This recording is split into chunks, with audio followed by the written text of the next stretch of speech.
यहाँ से यात्रा आगे बढ़ी, गंगा जी का फांट रेती में से जा रहे थे। चलने का बड़ा सुंदर क्रम, भगवान सीधे चल रहे हैं, लक्ष्मण जी, वो जानकी जी थोड़ी बाएं चल रही है, लक्ष्मण जी दोनों के दाएं चल रहे हैं, ऐसे त्रिभुज जैसा। किसी ने गोस्वामी जी से पूछा, रास्ता तो सीधा है, प्रांगण तो बिल्कुल सीधा है, ऐसे क्यों चल रहे हैं? भगवान ने चलने का क्रम बताया। आगे आगे भगवान चल रहे थे तो बालू में भगवान के चरण चिन्ह बनते जा रहे थे। सीता जी ने सोचा, अगर मैं बिल्कुल ठीक इनके पीछे पीछे चलूंगी तो भगवान के चरण चिन्हों पर मेरे पैर आ जाएंगे, भगवान के चिन्ह मिट जाएंगे। मैं भक्ति हूँ, तो भगवंत के जो चिन्ह हैं, भक्ति की जिम्मेदारी है कि वो सुरक्षित रखें। और लक्ष्मण जी दोनों के बाएं चल रहे हैं, क्योंकि लक्ष्मण जी जीव धर्म के आचार्य हैं, और आचार्य की जिम्मेदारी है कि समाज में पूर्व पुरुषों ने तप और तपस्या से जो भक्ति के चिन्ह छोड़े हैं, स्थापित किए हैं, वो आचार्य की जिम्मेदारी कि वो सुरक्षित चाहिए। एक इसके साथ मैं ये निवेदन करूँगा कि हमारे पूर्व पुरुषों ने कुछ समाज में अच्छे चिन्ह छोड़े हैं, कोई मंदिर के रूप में, कोई गौशाला के रूप में, कोई धर्मशाला के रूप में, कोई विद्यालय के रूप में, कोई न कोई कुएं के रूप में, कोई तालाब के रूप में, कोई बावड़ी के रूप में। आप देखिए राजस्थान वगैरह जाइए तो पुराने पुराने सब गांव में हवेलियां हैं, किसी ने बावड़ी बनाई, किसी ने कुआं लगवाया खुदवाया, किसी ने मंदिर बनाया, किसी ने स्कूल चलवाया, किसी ने गौशाला खुलवाई, किसी ने अन्य क्षेत्र। पुराने पुरुषों ने जो कुछ भक्ति के, सेवा के, परमार्थ के चिन्ह छोड़े हैं, नई पीढ़ी की जिम्मेदारी है कि वो हमारी चाल से मिट न जाएं, वो पुराने चिन्ह सुरक्षित रहने चाहिए, उनके काम को हम आगे बढ़ाते रहें, सुरक्षित रखें। ये इस प्रकार की सूचना है। हमारे पूर्व पुरुष कुछ करके गए, हमारी भी जिम्मेदारी है कि हम आगे आने वाली अपनी पीढ़ी को, बच्चों को, बच्चों के बच्चों को भी कुछ चिन्ह छोड़ कर जाएं। कोई किसी पवित्र कार्य के द्वारा, सेवा के कार्य के द्वारा, धर्म के कार्य के द्वारा, किसी न किसी कार्य से हम वो परंपरा छोड़ कर जाएं। हमारे पिताजी ने शुरू किया था, ये हमारे दादाजी ने शुरू किया था, हमारे दादाजी के दादाजी ने शुरू किया था। कुछ न कुछ परमार्थ के साथ जुड़िए, ताकि भविष्य की अपने परिवार की पीढ़ियाँ शुभ मार्ग का पर चल सकें, जीवन को शुभ की ओर आगे बढ़ा सकें। गांव गांव के लोग उस समय खेत कट रहे थे, जिस समय ये वनवास की घटना हुई है, तो गांव गांव के लोग दौड़ पड़े, इतने सुंदर राजकुमार की सुंदर राजकुमारियां। अरे माताएं तो घूंघट में से केकई को पता लग गया कि केकई ने वनवास दिया है। ओहो, गालियां देने लगी, केकई तूने क्या कर डाला, हटीली तेने का ठानी मन में, राम सिया भेज दयेरी बन में। तो एक बूढ़ी माँ थी, वो मुझे लगता है कि नरेला वगैरह की रही होगी, गांव की थी। हाँ, तो उसने करी, पगली गाली मत दो केकई को यहाँ से प्रणाम करो। अरे बोले, माँ आपको मालूम नहीं है, राजतिलक होना था इनको, केकई ने इनको वनवास दिया है। अरे पगली, वनवास नहीं दिया है। बोले, तो हमारे ऊपर कृपा की है केकई ने। क्यों? बोले, हम तो अयोध्या जा नहीं सकते थे, हम तो राजमहल में प्रवेश नहीं कर सकते थे। तो केकई माँ को लगा कि गांव के भोले भाले लोग ये राम के दर्शन से वंचित रह जाएंगे, भले ही दुनिया मेरे ऊपर कलंक लगाए, लेकिन जगत को राम का दर्शन होना चाहिए, सबको राम मिलने चाहिए, इसलिए हमको दर्शन देने के लिए आए हैं। ओह, कैसी सुंदर सुंदर चर्चा हो रही है, जय जयकार होते, सब लोग साथ चले, बोले राम जहाँ आप जाओगे हम साथ जाएंगे। जिस रास्ते से पगडंडी से प्रभु जा रहे थे, उसी पगडंडी पर एक तरफ एक बिल में एक सांपिन और एक बीछी, ये दोनों सहेली थी, दोनों बिल में रहती थी। तो कुछ जय जयकार की आवाज़ें आईं, तो बीछी बाहर निकल कर आई कि हल्ला काहे का मच रहा है। उसने देखा कि दो बड़े सुंदर राजकुमार और उनके साथ बड़ी सुंदरी राजकुमारी जा रही हैं और सब लोग दर्शन कर रहे हैं। तो अंदर दौड़ी दौड़ी गई, तो सांपिन बैठी थी कुंडली मार के, ओ बहन समय चूक पुन का पछताने, अवसर बार बार नहीं आवे। क्या हुआ? बोले, बहुत दो सुंदर अलौकिक राजकुमार, उनके साथ बड़ी दिव्य राजकुमारी जा रही हैं, सब लोग निकट से उनका दर्शन कर रहे हैं। तो चलो हम भी दर्शन करें। अरे बहन, रोने लगी सांपिन, हमको कौन निकलने देगा, हमको तो विधाता ने बनाया ही छुप के रहने के लिए, हम निकलेंगे लोग पत्थरों से मार डालेंगे कैसे। अब ये दोनों रोने लगी कि भगवान द्वार से निकल कर जा रहे हैं और हम अभागे के दर्शन नहीं कर पा रहे हैं। लोग तो अयोध्या के द्वार तक चल कर जाते, भगवान अयोध्या से चलकर हमारे द्वार पर आए और हम दर्शन नहीं कर पा रहे। रोते रोते हृदय में शायद भगवान बोल गए बीची की। तो बीची ने कहा, बहन अगर दर्शन सचमुच में तू चाहती है तो मैं तुझे तरकीब बताऊँ। बोले बता। बोले देख, तेरे पास तो जहरीले दांत हैं और मेरे पास जहरीला डंक है, तू अपने जहरीले दांत तोड़ दे, मैं जहरीला डंक तोड़ दूँ, फिर लोग पत्थर मारने दौड़ेंगे, हम कहेंगे अब क्यों मारते हो भैया, ना हमारे पास दांत हैं जहर के न डंक है। बोले हाँ ये तो, चल बाहर। दोनों बाहर निकल कर आए। एक पत्थर का बड़ा भारी शिलाखंड पड़ा हुआ था और सांपिन भगवान के दर्शन की लालसा में फन मार मार कर अपने दांत तोड़ने लगी और बीची डंक मार मार कर अपने डंक को तोड़ने लगी। तुलसीदास जी ने जब भाव समाधि में इस दृश्य को देखा, तुलसीदास जी भी रो पड़े, प्रभु जय हो आपकी। निरखी मग सांपिन बीची, जिरही निरखी मग सांपिन बीची, जिनहि निरखी मग सांपिन बीची, जिनहि निरखी मग सांपिन बीची, तजहि विषम विष तामसतीची,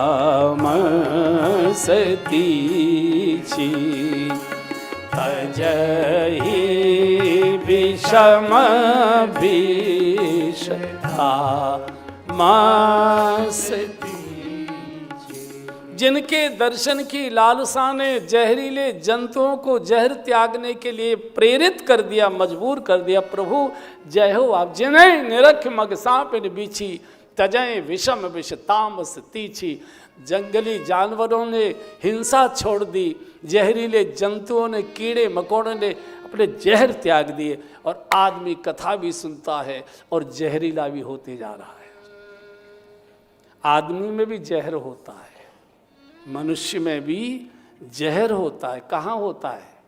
जैसे सांप के दाढ़ में जहर होता है, बिच्छू के डंक में जहर होता है, सागर के पेट में जहर होता है, आदमी में भी जहर होता है। कहाँ होता है? कहाँ? नहीं, मर जाएगा जिम में होगा तो। जिम में नहीं होता, आंखों में होता है, आंखों में होता है।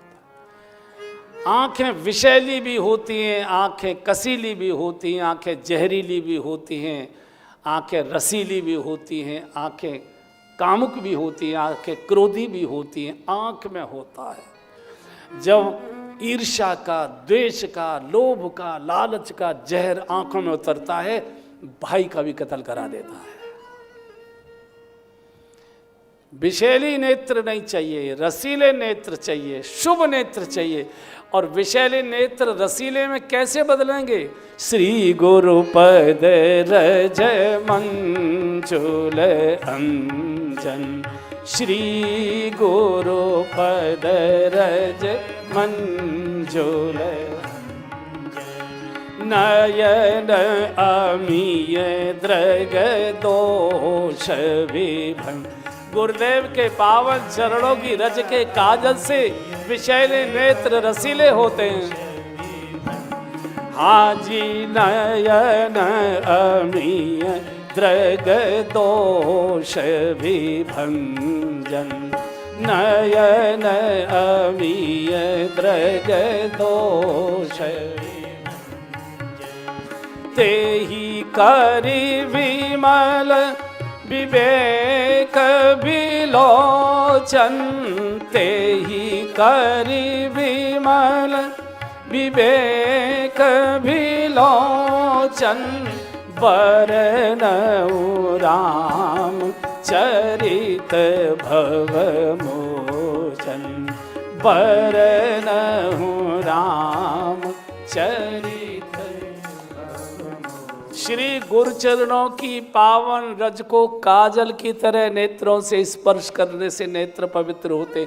इसका मतलब ये नहीं है कि गुरु जी के पैरों में से धूल निकाली और काजल की तरह लगा ली, फूट और जाएंगी। चरणों के रज को लेने का अर्थ है कि हमेशा गुरुदेव के चरणों में दृष्टि बनी रहे, चरणों से दूरी न हो। शरीर से दूरी हो सकती है, लेकिन सुमिरन में गुरु हमारे निकट ही रहे, हम गुरु के निकट। इसलिए हमारे सुनील जी गाते हैं गुरुवर, गुरु क्या है वो, मेरे काग से हंस बनाते।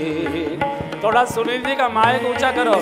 सतगुरु दीन दयाल काग से हंस बनाते हैं, हंस बनाते हैं, काग से हंस बनाते हैं। गाइए।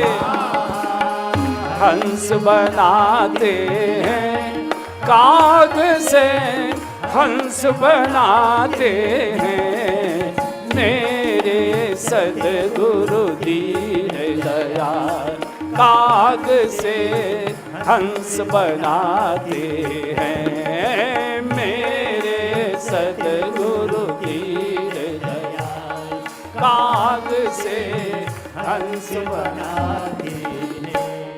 अजब है गुरुओं का दरबार, अजब है गुरुओं का दरबार, भरा जहाँ भक्ति का भंडार, भरा जहाँ भक्ति का भंडार। वचन अनमोल सुनाते हैं कि मन का भरम मिटाते हैं। हाँ, मोल सुनाते हैं कि मन का भरम मिटाते हैं, मेरे सद्गुरु दीन दयाल हंस बनाते हैं, मेरे सद्गुरु दीन दयाल काग से हंस बनाते हैं। गुरु जी देते सत का ज्ञान, गुरु जी देते सत का ज्ञान, जीव का हो ईश्वर में ध्यान, जीव का हो ईश्वर में ध्यान। वे अमृत दिव्य पिलाते हैं कि मन की प्यास बुझाते हैं। हाँ, दिव्य पिलाते हैं कि मन की प्यास बुझाते हैं, मेरे सद्गुरु दीन दयाल काग से हंस बनाते हैं। ओ मेरे सद्गुरु दीन दयाल काग से इसलिए कि कर लो गुरु चरणों में ध्यान, के कर लो गुरु चरणों में। बजाओ।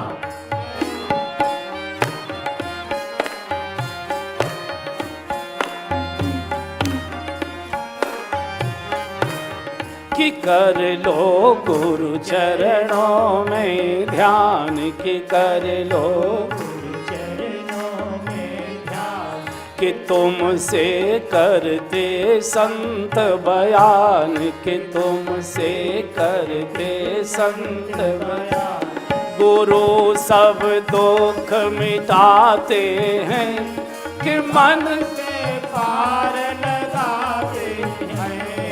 हाँ, दुख मिटाते हैं कि भाव से पार लगाते हैं मेरे सतगुरु दीन दयाल। काग से हंस बनाते हैं मेरे सतगुरु दीन दयाल।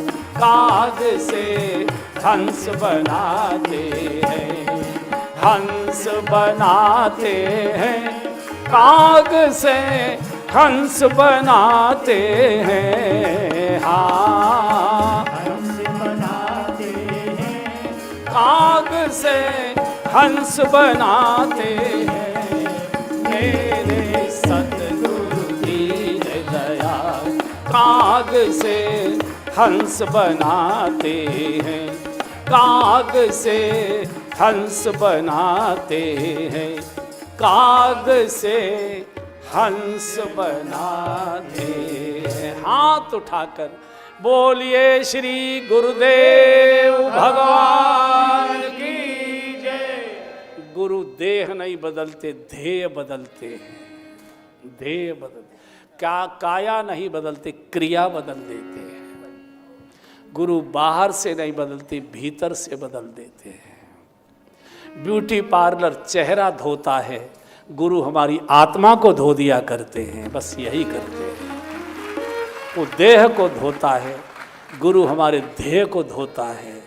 ध्येय कीचड़ में सना हुआ नहीं चाहिए, ध्येय अमृत में डूबा हुआ चाहिए। और अमृत जी हमारे उपस्थित भी हैं। क्या आनंद है। यहाँ से चलते चलते तीर्थराज प्रयाग गंगा का दर्शन किया, बिटिया का दर्शन पुनः हो रहा है। हिलोरे मार रहे हैं, गंगा का आचमन किया। गंगा के घाट पर रहने वाले ब्राह्मणों को, साधु संतों को भगवान ने कुछ न कुछ दिया है, चूँकि उस समय चीज़ें थी साथ में। यहाँ से भरद्वाज ऋषि के आश्रम में बहुत स्वागत किया।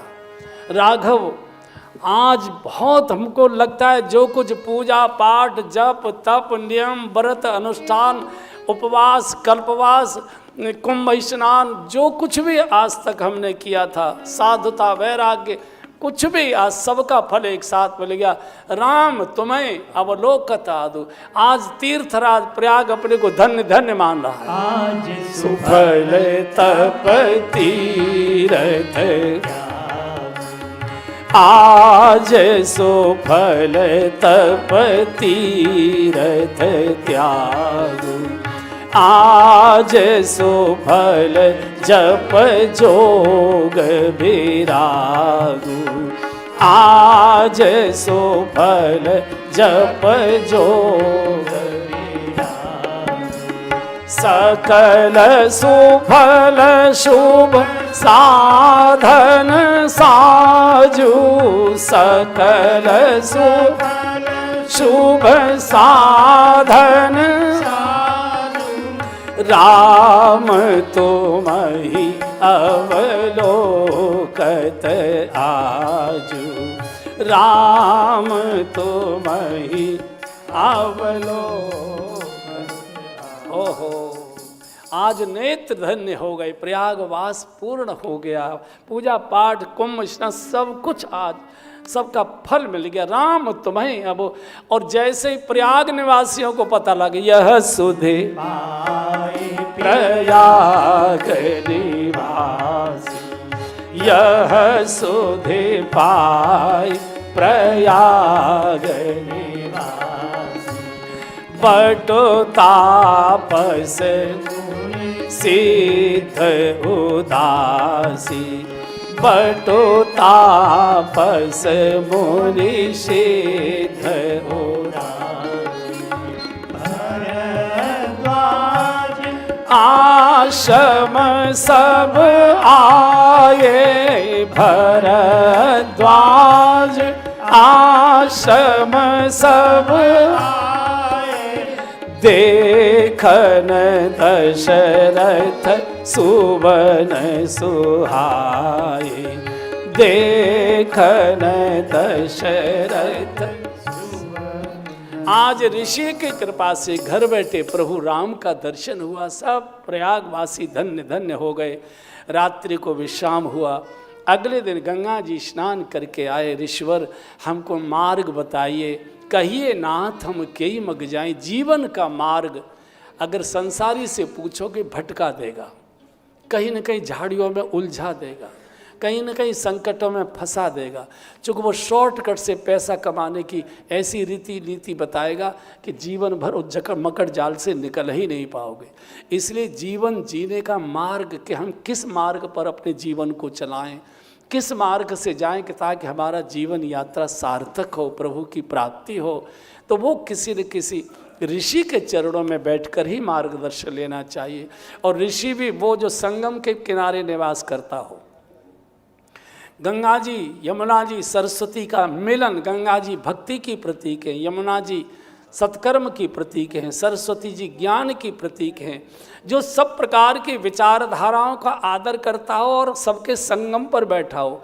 अगर आपने अलग अलग से किसी को पूछा तो वो अपना मार्ग बताएगा, नहीं नहीं। इसलिए आज भारतवर्ष में उपासना के नाम पर इतने मार्ग हो गए, इतने झंझट हैं, इतने कलह हैं, इतने झगड़े हैं।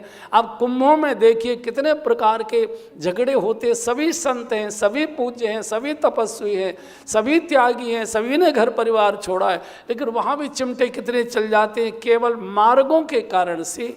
वैदिक सनातन मार्ग, सबके समन्वय का मार्ग, सबके आदर का मार्ग, जाना भगवान की ओर है। सीरी फॉर एटीट्यूड में आया है। कोई किसी रास्ते से आएगा, कोई किसी रास्ते से आएगा, कोई किसी रास्ते से आएगा, कोई किसी रास्ते से आएगा, कोई किसी आना एडिटोरियम में ही कथा सुनने के लिए। लक्ष्य कथा है, मार्ग अलग अलग हुआ करते हैं, मार्ग कोई भी हो सकते हैं। लक्ष्य जीवन में भगवत प्राप्ति का ही चाहिए। यहाँ से प्रभु चले, वाल्मीकि ऋषि के आश्रम में पहुंचे। ओहो, वाल्मीकि जी तो नाचने लगे। वाल्मीकि मन आनंद भारी,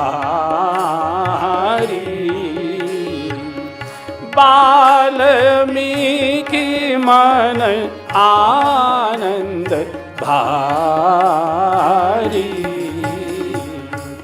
मंगल मूर्ति नयन निहारी, मंगल मूर्ति नयन निहारी, तव कर कमल जोरी रघुराया, तव कर कमल जोरी रघुराई, बोले वचन श्रवण सुखदाई, बोले वचन श्रवण सुखदाई। हाँ, तुम त्रिकाल दर्शी मोरे नाथा, तुम त्रिकाल दर्शी मोरे नाथा, विश्वधर जी में तुम्हारे हाथा, विश्वधर जी में तुम्हारे। हे ईश्वर, आप त्रिकालदर्शी हैं, भूत वर्तमान भविष्य आपके हाथ में बेर के समान है, आपको क्या छुपाना। और भगवान ने पूरी कथा सुना दी। जय जय भांत दीन बन रानी, जैसे जैसे कैकेयी जी ने वनवास की घटना घटित कराई और जैसे जैसे प्रभु चले पूरी कथा। बाद भी राघव मुझे कुछ मत बताइए, मैं सब यहाँ बैठे देख चुका हूँ, तुम सामान्य मनुष्य नहीं हो। राम तुम्हार स्वरूप अगम अगोचर, बुद्धि पर अवगत अकथ अपार, नेत नेत नित निगम कह, वाणी तुमको बोल नहीं सकती, लेखनी तुमको लिख नहीं सकती, बुद्धि तुमको समझ नहीं सकती। जग पे खन तुम देखनी हारे, जग पे खन तुम देखनी हारे, विधि हरि शंभु न चावन हारे, विधि हरि शंभु न चावन हारे, तेऊ न जानहि मरम तुम्हारा, तेऊ न जानहि मरम तुम्हारा,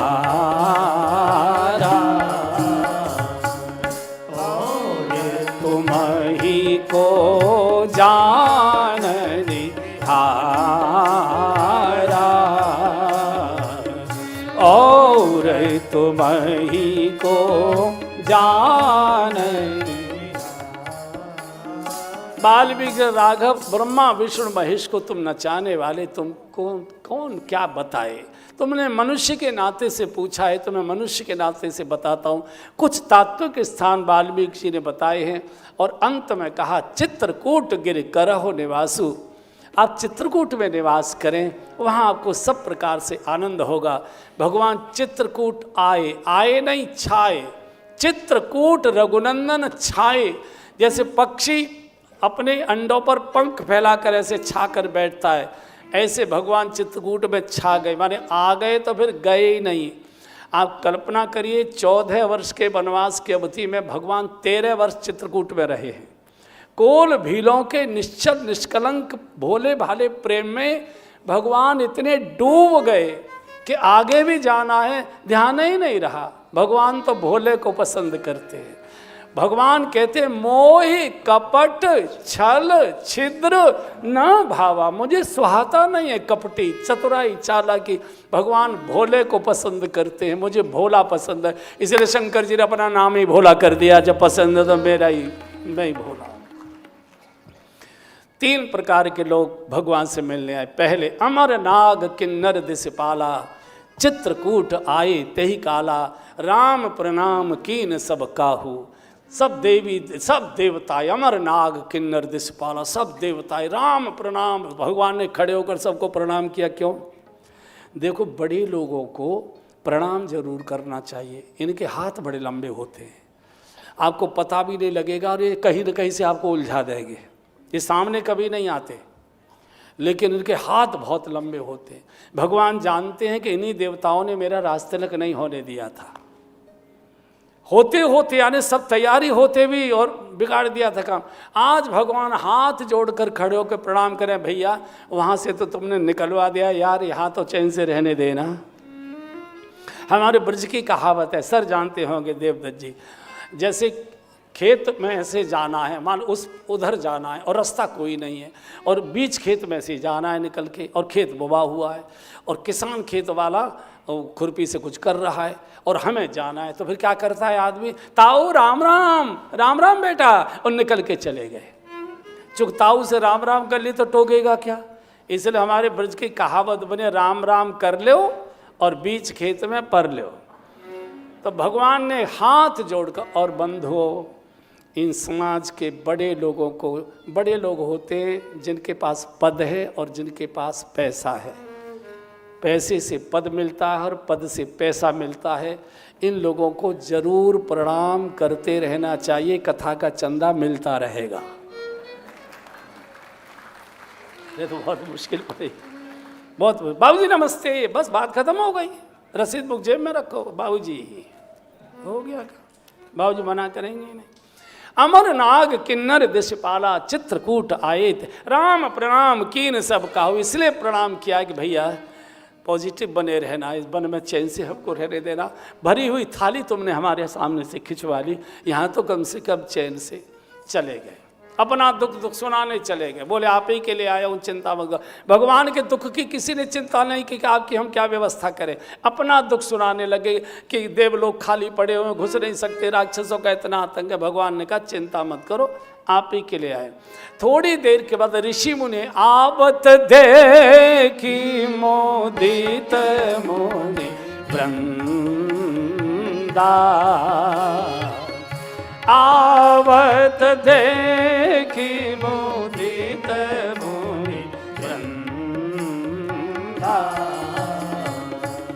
कीन्ह दंडवत रघुकुल चंदा,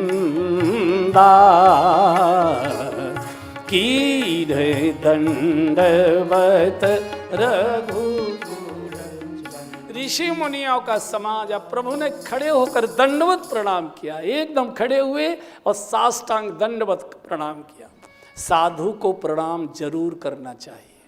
ये ऊहापोह मत रहो कैसे हैं, किस संप्रदाय के हैं, किस के उपासक हैं, शुद्ध है कि अशुद्ध है, चिलम पीते हैं कि चाय पीते, इस चक्कर में मत पड़ो। जिसने साधु वेश लिया है उसको प्रणाम करो। साधु को किया गया प्रणाम सीधा भगवान को जाकर टकराया करता है। अगर हम निर्णय करेंगे ये सिद्ध है क्या सिद्ध है, मुश्किल। भाई खाकी ड्रेस जिसने भी पहनी है उसके हाथ के इशारे को आपको मानना पड़ेगा। हाँ, खाकी ड्रेस पहनकर अगर उस ड्रेस का वो अपमान कर रहा है, दुरुपयोग कर रहा है, उसका बाप एसएसपी बैठा है, उसको सस्पेंड करेगा, ड्यूटी पर नहीं देगा, हमको उसकी आज्ञा का पालन करना ही पड़ेगा। ऐसे ही साधु वेश में जो है उसको प्रणाम करिए। हाँ, वो वेश का दुरुपयोग कर रहा है, उसका बाप बैठा अगले जन्म में साधु का वेश नहीं देगा, उसे कोई पशु बना देगा, कुछ भी करेगा। भगवान ने सबको प्रणाम किया है, आशीर्वाद देकर चले गए। थोड़ी देर के बाद एक झुंड आया बड़ा भारी, नाचते गाते उछलते हुए, नंग धड़ंग केवल फटे चिथड़े लपेटे, लंगोटी बांधे, एकदम कुरु काले काले मैले कुचले, यह सुधि कोल की राती,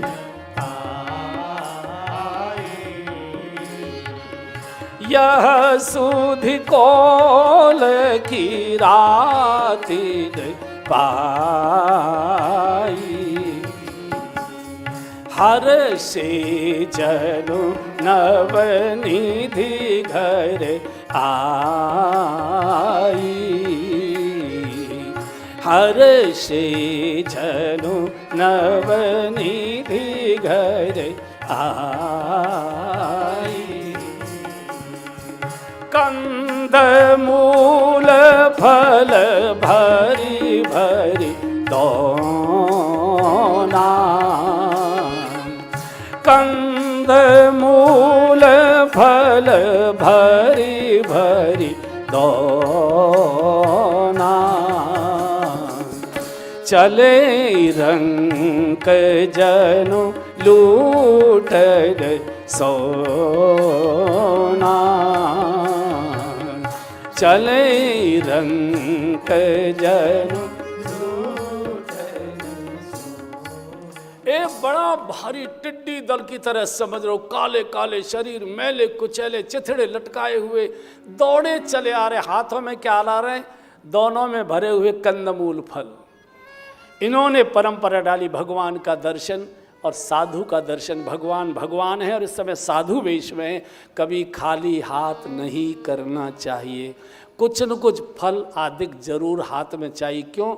आप जब साधु के पास जाते हो, प्रणाम करते हो, तो अपेक्षा करते हो महाराज जी कुछ हमको प्रसाद दें। अब तुम ले जाओगे तो उसी में से तुमको देगा, उसी में से किसी और को देगा। आप कुछ ले ही नहीं जाओगे तो वो तुमको कहाँ से प्रसाद दे देगा। अगर खाली हाथ मंदिर जाओगे, खाली हाथ साधु के पास जाओगे तो तुम भी खाली हाथ ही वापस लौट कर आओगे, तुम्हारे हाथ में भी कुछ नहीं होगा। इसलिए कंदमूल फल इन्होंने कहा, और सब भगवान के चरणों में दोना फल भर के चढ़ाते, जोहार करते और दूर बैठ गए, हाथ जोड़े, भोले भाव, आंखों से भाव के आंसू ऐसे बैठे। भगवान ने कहा, लखन ये कौन लोग हैं भैया, पूछो तो सही। मेरे पास तो जो आया वही अपना रोना रोने आया, मांगने आए, देवता आए अपने पुण्यों का फल मांगने आए, साधु आए, ऋषि मुनि आए अपनी साधना का फल मांगने आए। ये तो फल भी मुझे चढ़ा रहे हैं, पूछो ना भैया क्या इनको फल नहीं चाहिए क्या? तो लक्ष्मण जी का, प्रभु आप पूछोगे तो ज़्यादा अच्छा लगेगा। तो भगवान ने थोड़े आगे सरकाओ। संकोची आदमी पीछे की ओर बैठता है, तो ऐसे सरकाए। भगवान ने कहा, भैया कोई भी आदमी आता है 4.5 केले लाएगा फ्रिज में जो काले पड़ गए, जा रे जा मंदिर चढ़ाया। भगवान जिसे घर में कोई न खाए उसे मंदिर में चढ़वा दो, चलो कोई बात। तो बोले जो आता है वही फल मांगता है, मैंने इतने व्रत किए क्या फल मिला?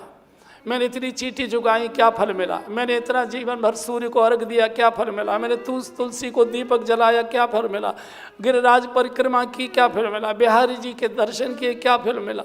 दुनिया का कोई भी आदमी कुछ भी अच्छे काम करता है तुरंत उसका फल मांगता है। भले आदमी, तुम तो हमको फल भी चढ़ा रहे हो, तुमको फल नहीं चाहिए क्या?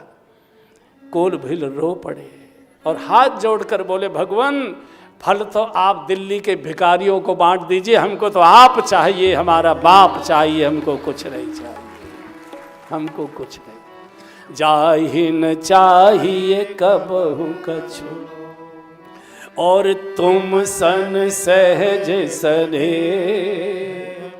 बसहु निरंतरता सुर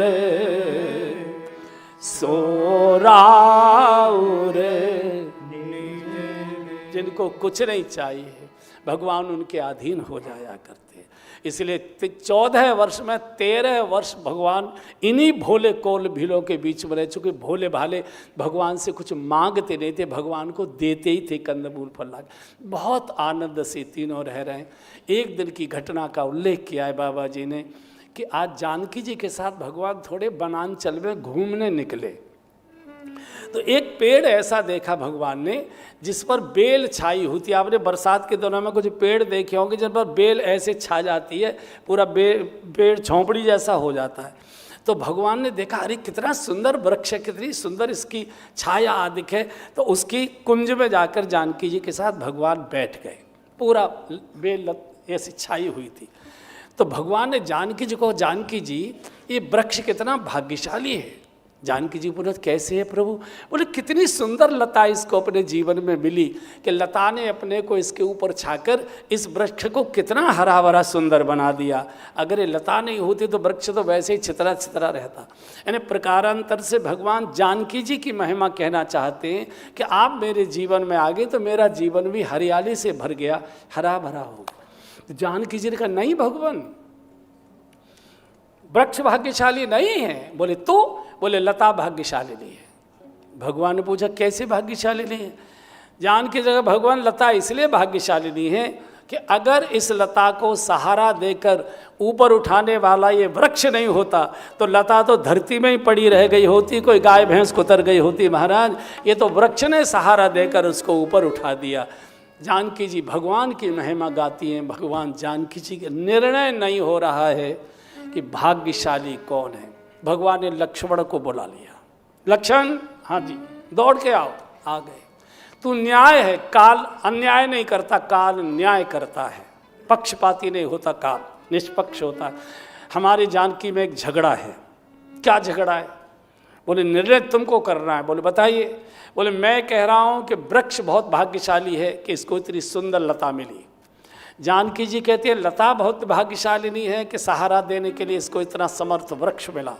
तो बता, लता भाग्यशाली नहीं है कि वृक्ष भाग्यशाली है? लक्ष्मण जी ने कहा, बड़ा टिपिकल है, ये तो ट्रिब्यूनल पे जाना चाहिए केस, बड़ा मुश्किल है। नहीं, बता, तू निर्णय निष्पक्ष देगा। लक्ष्मण जी ने कहा, महाराज सच सच बता दूं? बोले, हाँ।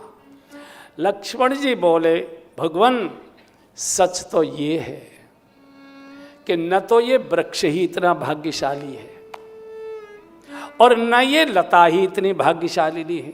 तो भगवान ने पूछा, बोले भाग्यशाली कौन है? बोले, भाग्यशाली तो मैं हूं जो लता वृक्ष की छत्र छाया में शीतलता का आनंद ले रहा हूं, छाया का आनंद ले रहा हूं। एक दूसरे को बड़प्पन देते हुए आनंद से आनंद। कोल भील रोज आकर एक ही पुकार करते, हम तुम्हारे थे, हम तुम्हारे हैं,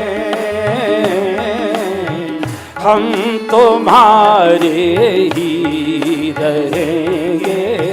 ओ मेरे भगवन, गाये, हम तुम्हारे थे प्रभु जी, हम तुम्हारे हैं, हम तुम्हारे ही रहेंगे। ओ मेरे भगवन, तुम हमारे थे प्रभु जी, तुम हमारे हो, तुम हमारे ही रहोगे ओ मेरे भगवान। सब गाएं, सब बजाएं। तुम ये नाद ब्रह्म है, ताली। प्रभु जी तुम हमारे हो, तुम हमारे ही रहोगे ओ मेरे भगवान। तुम्हें छोड़ सुन नंद दुलारे, कोई न मीत हमारो। तुम्हें छोड़ सुन नंद दुलारे, कोई न मीत हमारो। काके द्वारे जाई पुकारूं, और न कोई सहारो। काके द्वारे जाई पुकारूं, और न कोई सहारो। अब तो आके बाँह पकड़ लो ओ मेरे भगवन। अब तो आके बाँह पकड़ लो ओ मेरे भगवन। तुम हमारे थे प्रभु जी, तुम हमारे हो, तुम हमारे ही रहोगे ओ मेरे। इसलिए हरे रामा रामा रामा हरे हरे, हरे रामा रामा रामा